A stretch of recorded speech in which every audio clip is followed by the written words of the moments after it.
मित्रांनो, 12वा contestant big बॉसच्या घरामध्ये जातोय तो म्हणजे प्रसिद्ध मराठी आणि हिंदी अभिनेता राकेश बापट. माझ्यासाठी खरंच खूप हे शॉकिंग होतं, की हिंदीमधील एक मोठं नाव राकेश बापट हा बिग बॉस प्रणी सीझन 6 मध्ये जातोय. खरंच खूप शॉकिंग होतं.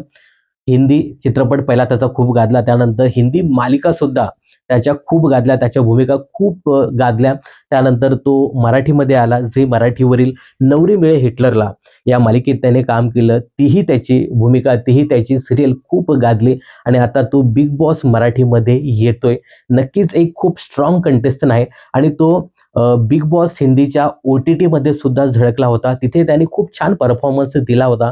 नक्कीच या सीझनमध्ये सुद्धा तो चांगला परफॉर्मन्स देईल आणि ज्या पद्धतीने तो सांगत होता, की माझ्या आईने मला इथे पाठवलंय. खरं तर आई त्याची आहे ना टेलिव्हिजनची खूप मोठी चाहती आहे आणि तो आईसाठी बिग बॉसच्या घरामध्ये आलाय.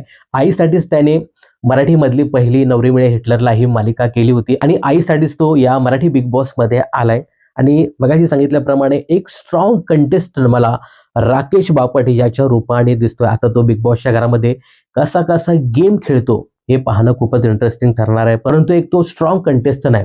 राकेश बापटबद्दल तुमचं काय मत आहे हे कमेंट्स करून नक्की सांगा.